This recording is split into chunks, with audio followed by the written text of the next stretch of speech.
Good morning.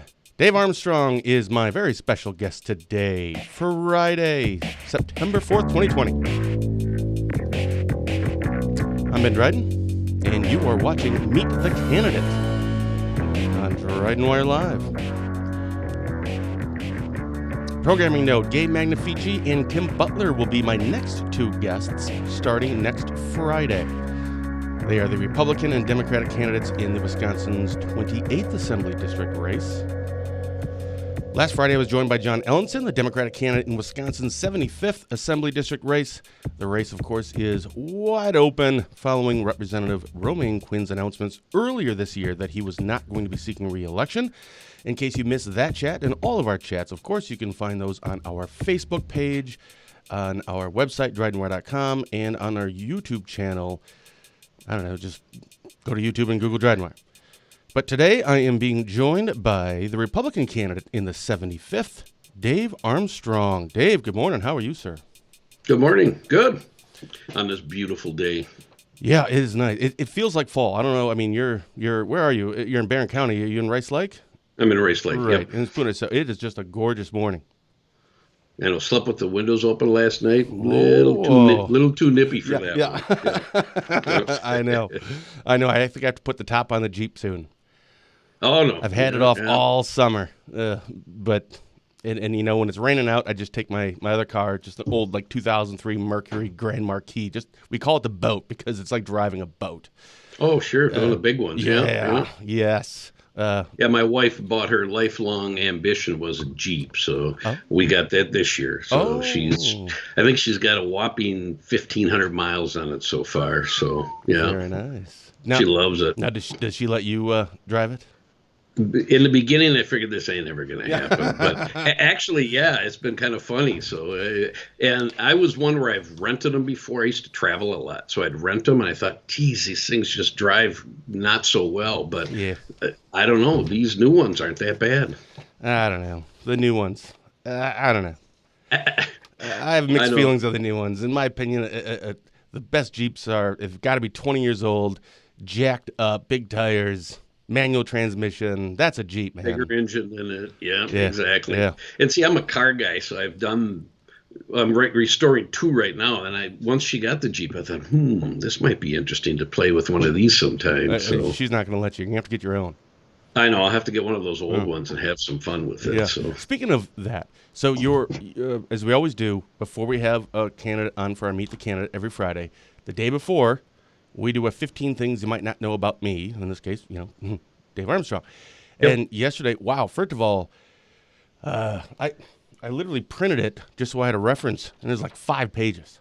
And that's one of those where I thought, he didn't give me a count of how much characters I should do. So I'm thinking, do I write a book or I don't know. So I figured he's going to call me back and tell me if I did too much. It was great. I absolutely loved it. But in there, you had talked about cars. But I mean, we could do like a 4-hour-long show just going through your 15 things. Especially cars. Yeah. But it was interesting. You were talking about guns on your 15 things, restoring cars, like manly stuff, right?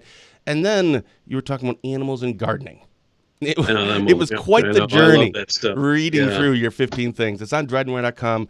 Don't go now. Finish watching the show. But then when you're finished, go and check that out. It was amazing. Like I told you, I've got 2 of them around here somewhere. One's a very old lab. She's 15. She's still here, and then the other one's a little Lhasa. It was a rescue. It's a little one-eyed Lhasa that somebody had abused, but he's way over that now. So hopefully they won't bother me through this thing. Well, that's right. We love animals. I know.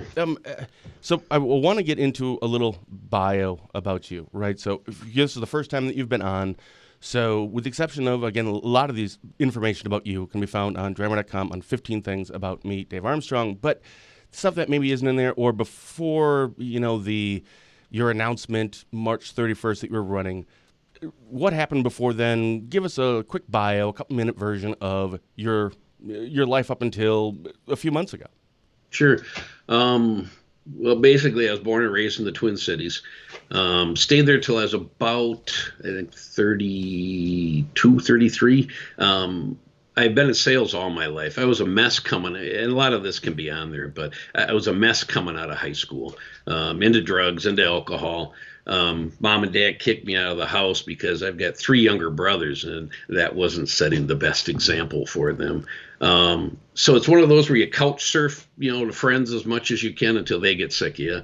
And then eventually it got to the point where I was so bad I was living in my car for quite a while, and tried sleeping in the winter in your car. No matter how much you bundle up, you're cold. Yeah. But anyways, so it finally came to the point through a lot of things going on that, the realization was I'm either going to die or I'm not going to do this anymore.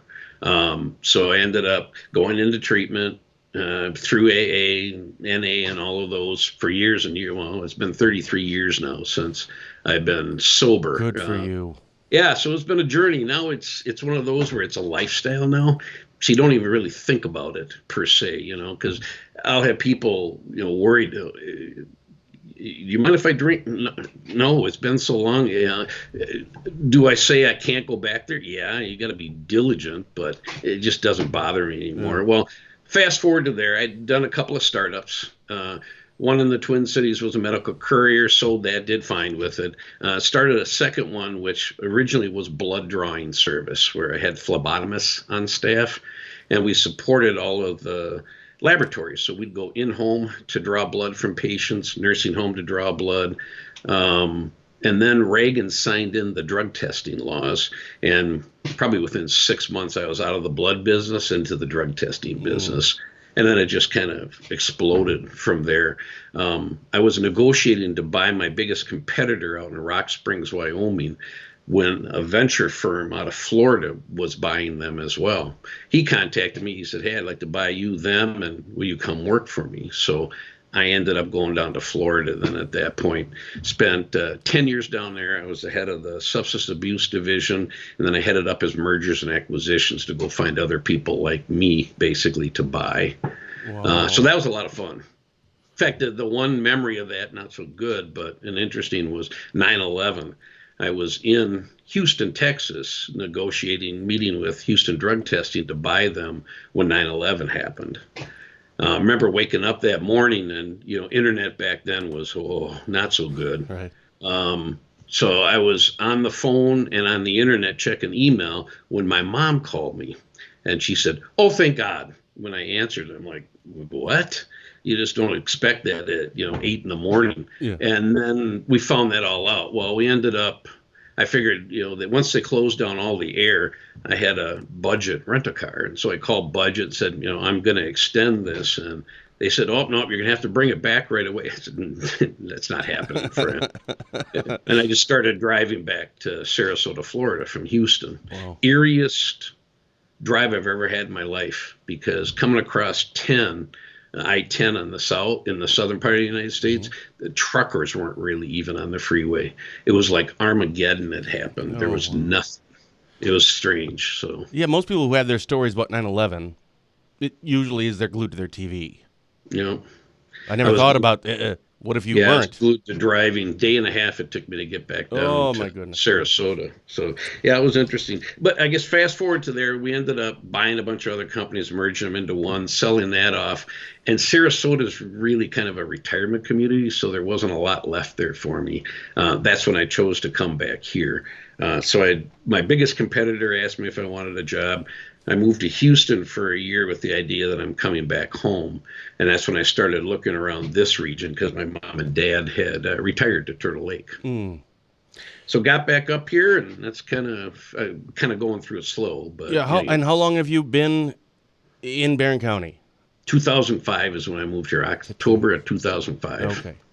15 years. I want to go back to something. This was on your 15 things you might not know about me, Dave Armstrong.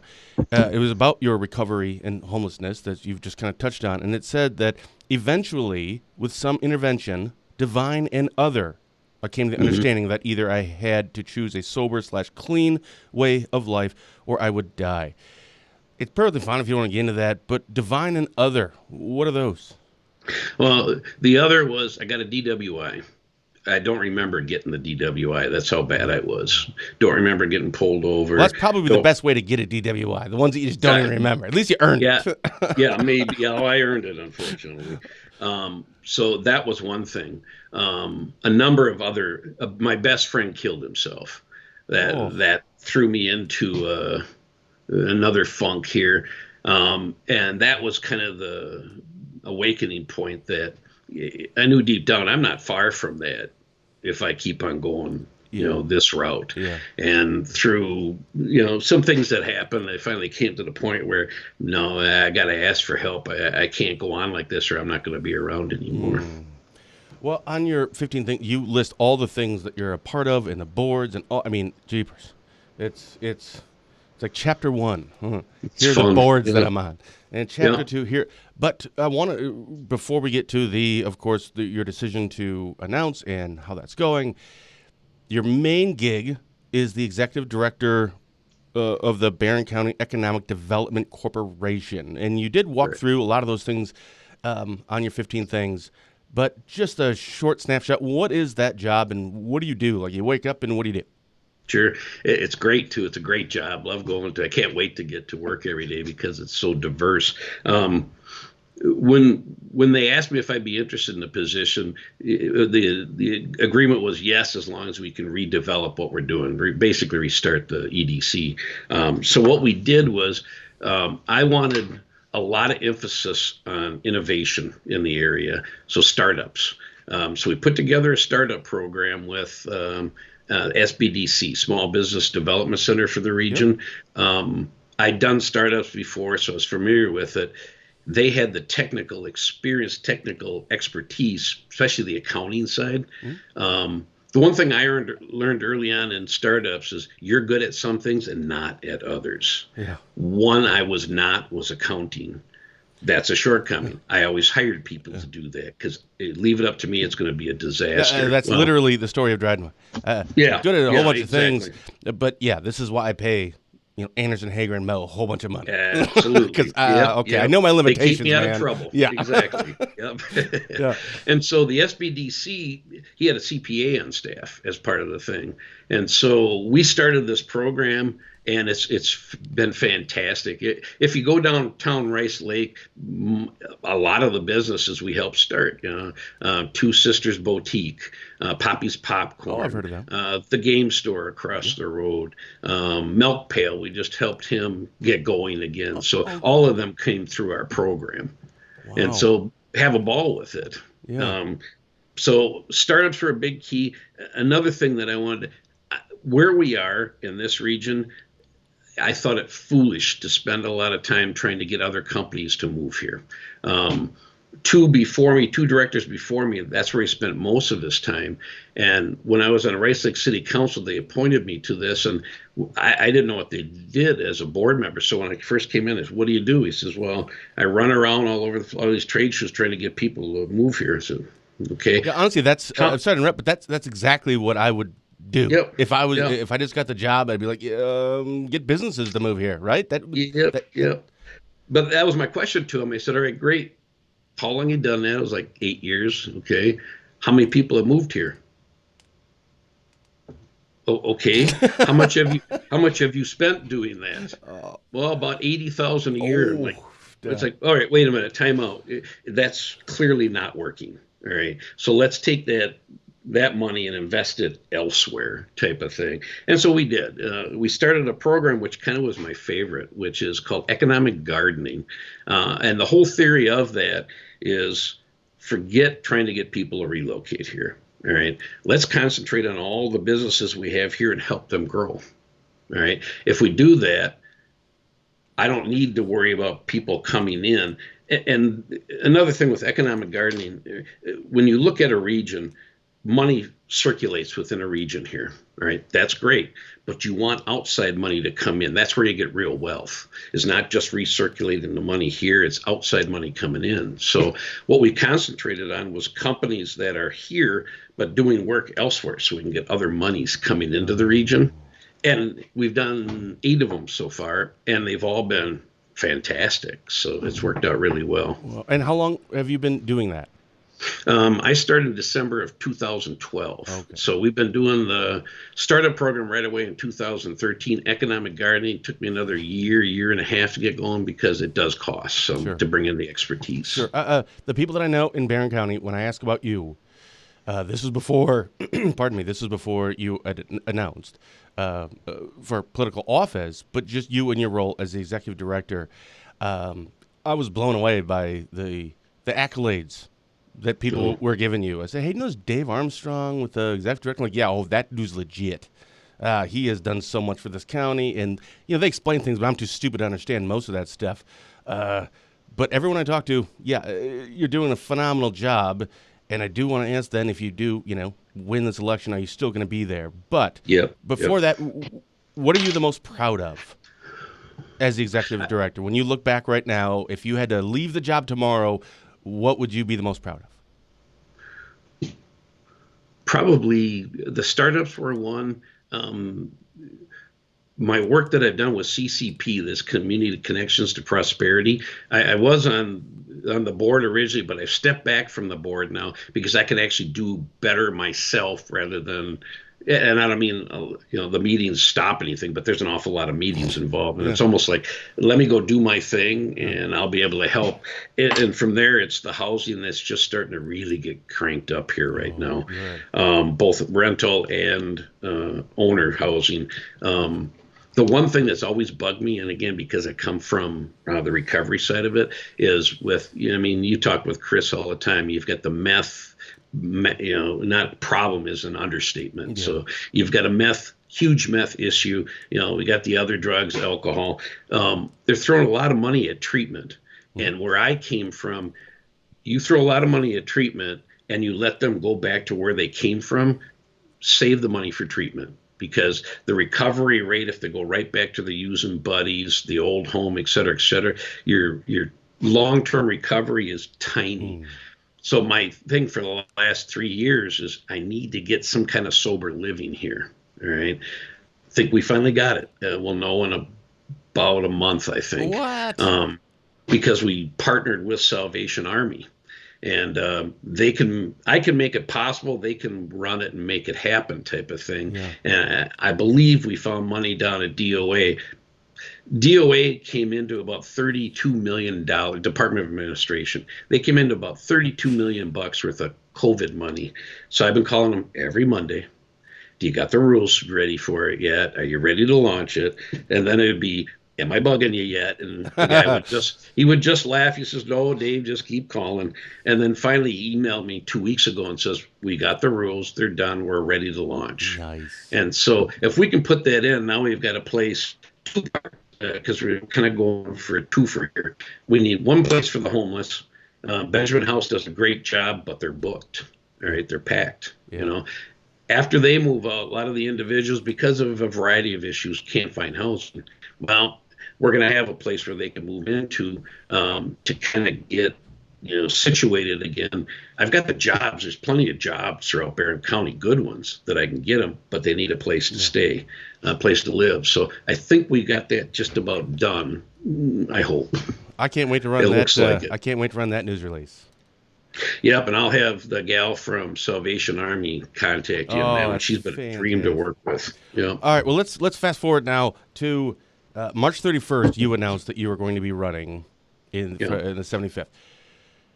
When were you?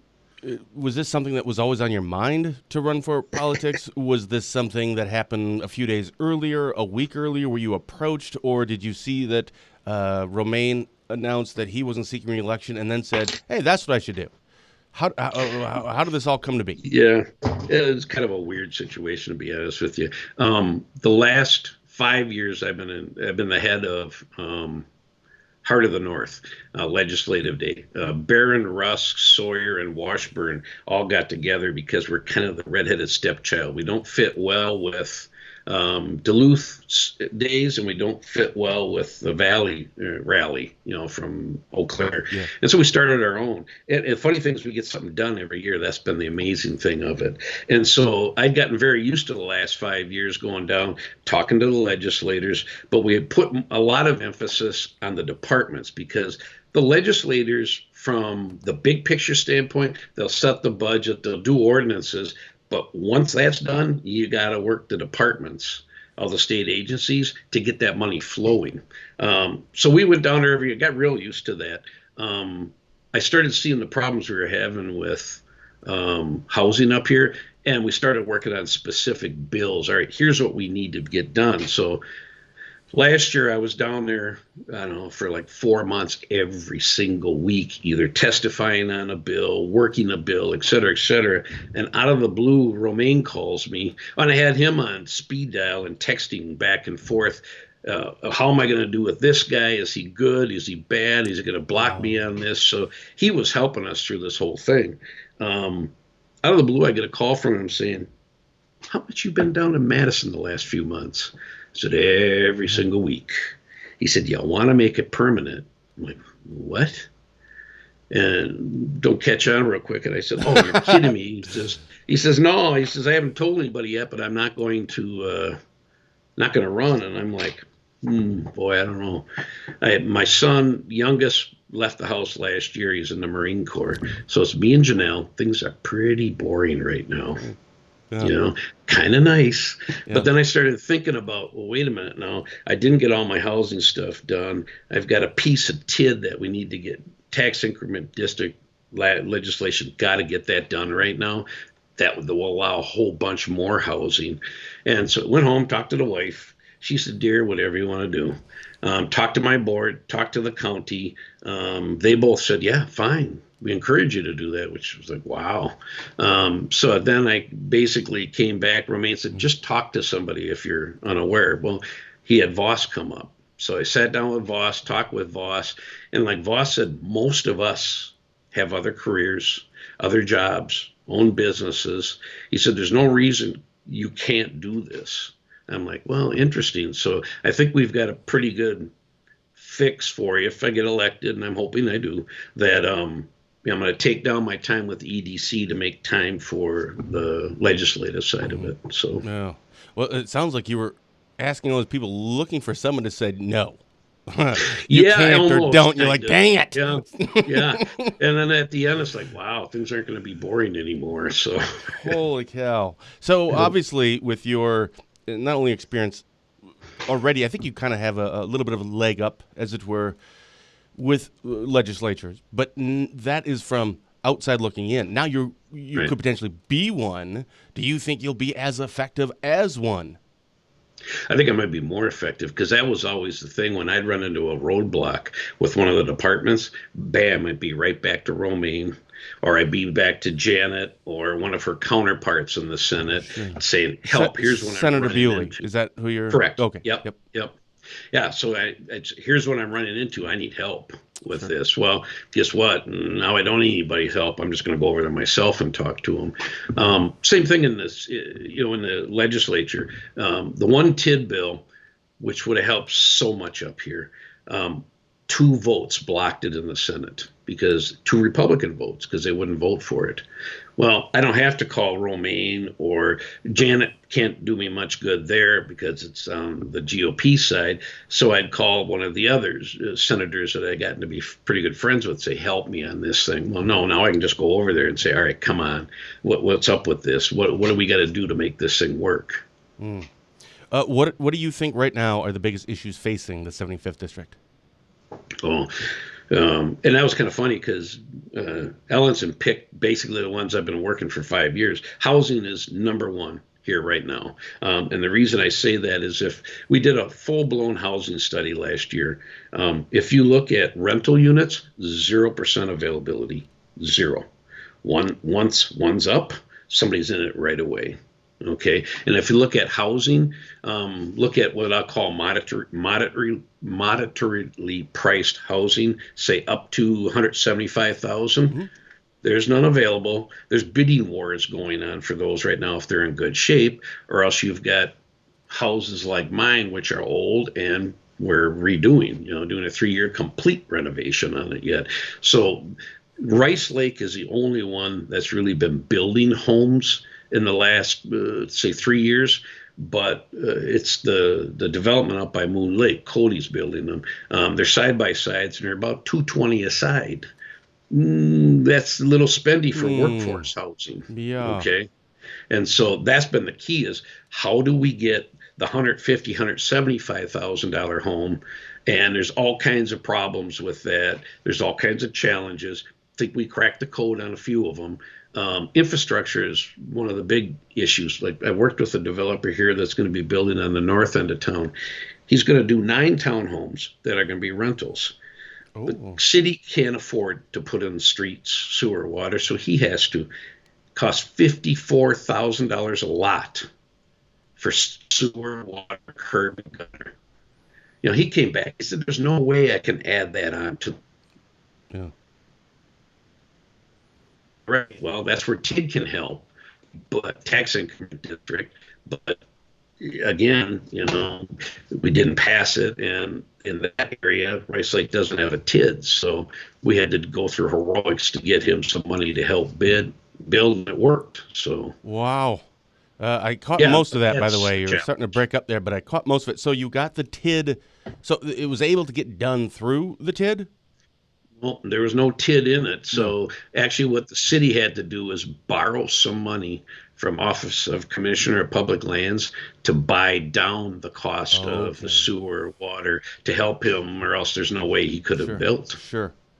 So housing continues to be an issue that is facing the 75th. It sounds like you've already been doing things for that, and you would ideally continue to do that in the legislature. Correct. What else is the 75th issues the district is facing right now?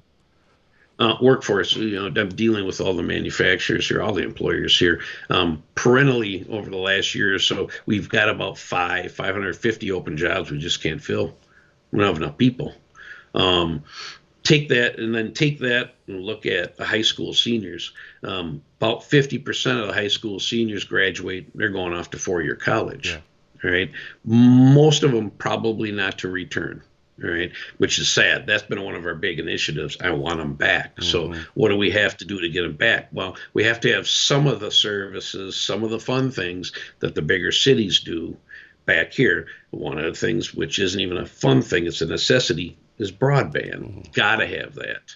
My daughter's looking at moving back up here. When she first started looking, she had to tell the realtor right away, don't even show me a house unless it's got broadband. Yep. Yep. And so, huge issue. And the other piece, though, is, take that 50% of the kids that aren't going away. What are we doing for them? I get kids telling me all the time, I'm just going to go to work after high school. And it's like, oh, all right, wait a minute. Now let's talk about that for a little bit. All right. Because in 10, 12, 15 years, AI is going to hit, artificial intelligence. All right. I don't even know what the workforce is going to look like then. I mean, we're talking with UW Eau Claire, talking with WITC to try to get in front of it a little bit of what do we have to do to start training our workforce, our future workforce, our kids for a future with robotics, artificial intelligence, et cetera. And so what I'm telling the kids is, if you think you're going to school without a skill, that's the first jobs that are going to get outsourced. That's the first jobs that are going to get automated. All right. So we got to get you a skill so you can survive in life at this point. So from that standpoint, those two are probably some of the biggest issues. Poverty, I think we're at about 12% of the population right now is considered quote, in poverty. Something we can do something about. My way of looking at it is different from some others, is if I can get them a career, they won't be in poverty. All right, well, how do we do that? And there's a lot of moving parts behind that to make that happen, but that's the biggest issue, is I've got to get them working in a career, got to get childcare for them. Transportation's a bugger because we don't have public transportation. So there's a lot of moving parts we've been working on for some time. Yeah. And I totally understand about the broadband. So my wife and I rent a place, and someday, we'll probably, I don't know, bite the bullet and buy a house. Don't really want to, but at some point, I'm sure we will.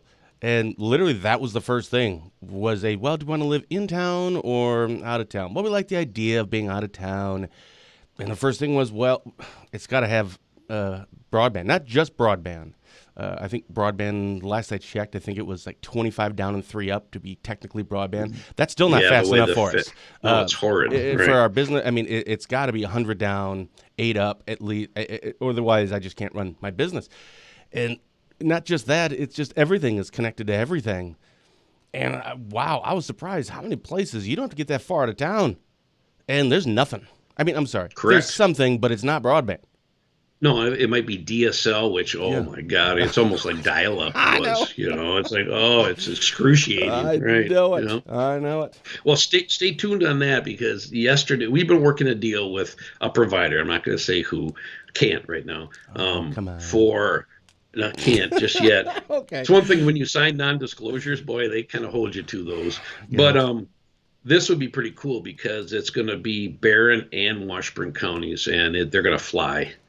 And we're getting real close on it. So I'd say within 2 weeks, 3 weeks, maybe probably have an announcement, but we'll see. It's pretty cool. If it's Washburn County, is Joel Zimmerman a part of that? The executive director of the Washburn County Economic Development Corporation?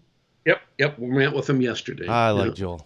Yeah, I know. I've worked with Joe for quite a while. Yeah, it's been. He was coming on the Heart of the North stuff as well. Oh, so, good. Yeah, and he's passionate about broadband too, brother. Oh, is he ever? Oh, yeah. Good for him. All right, so let me ask you this: You're elected, and 2 years, 4 years, 6, 8, 10, whenever you decide to leave, or may not be your choice. you just may not win an election and say 6 years from now. Correct. Yep. What do you want to be remembered for? I made a difference. Period. I made a difference. Any particular kind of difference? No. Nope. Just did. If you look at it, I made a difference in this region, in this area. Nice. Obviously, Republicans are more likely going to vote for you, being a Republican, and Democrats more likely for John Ellenson. But there's probably a lot that are in the middle, and I don't know how much Republican and Democrat that plays into an assembly district race juxtaposed to the 7th Congressional District or a presidential race. And I'm sure it still does, but I think there's probably a lot more of the middle ground in there. What do you say to those people as to why you should consider me? It's funny because I've had a number of, quote, Democrats say, I'm voting for you. One, which I'm not going to tell who it is, naturally, but she came up to me and she's very dyed-in-the-wool Democrat, which is great. I work with everybody. That's the key about economic development. It doesn't make a difference who I am. Right. But she came up to me and she said, you've got compassion because you've gone through some of this stuff, the homeless and stuff, the drunk and disorderly and the chemical issues. And she says, I'm going to vote for you. I'm like, yeah, I guess I have. So I guess to a certain degree, I wouldn't be your prototypical conservative Republican, although that's my values. But I'm coming at it. I think probably some of the things John and I want are the same. It's just we're coming at it different ways. We got different belief systems of how we're going to get there. Sure. So I guess for those in the middle, don't necessarily look at the Republican or Democrat tag. Look at what we've done or what we're about, I guess, instead. And if they can call me anytime they want, and if they've got time to chat, I'll tell them all of what I'm about. So. And how do people do that? How do people find out more about you? Facebook page, my David Armstrong for 75th Assembly District. Facebook page, probably the best. Got a website. Websites are websites. More people are on Facebook than they are on a website. Yeah, usually. Yeah, and so I've got that. My phone number is blasted all over those things. They can call me anytime they want. I've got my cell, and unfortunately, it's stitched to me type of thing. So, so I mean, either that or email. What is your website address? Is it just ArmstrongForAssembly.com. Armstrong for Assembly. Is your I saw something from you, and it was Dave, and then in like quotations, Army Armstrong. Is that your nickname? That's what they've been calling me ever since I was a little kid. Hey, Army. Really? Yeah. Were you in the Army by chance? No. I tried I got hit by a car when I was 13. I broke both my legs and my pelvis. So I was in the hospital for, I think it was like 6 months or so. Oh, man. Yeah, it was interesting. It's kind of one of those life-changing things. But there again, I mean, that was 7th grade. I was out playing baseball in the spring. It was hilarious, though. I fell down. The way to first, hit the ball, I crushed it. On the way to first, went right down because it's like, these legs aren't quite working like they used to anymore. Okay. But, yeah, I know. So anyways, but yeah, and I didn't put that in any of the stuff in there, but yeah, it's something I dealt with there since I was a little kid. So, yeah. Dave, it's been a pleasure. By the way, everyone, reminder, 15 things you might not know about me. Dave Armstrong is on our website, DrydenWire.com. Check it out. You'll learn a lot more about Dave. Dave, is there anything else that you wanted to touch on that we didn't get a chance to? No, I don't think so. I mean, I'm proud to be running in the 75th. Proud that Romaine asked me to run. Looking forward to doing a great job for everybody here. Been a pleasure. You can come on anytime, brother. Yep, thanks a lot. Best of luck to you this fall. Take care. Cool. You've been watching a special DrydenWire Live in our weekly series, Meet the Candidate. Thank you to our guest today, Dave Armstrong. And reminder, join us next Friday when I'll be chatting with a candidate in Wisconsin's 28th Assembly District race. I can't remember if it's Kim Butler or Gabe Magnifici, to be perfectly honest. One of them will be next Friday and the other the following Friday. So until then, stay safe, keep your social distance, and as always, have a blessed day.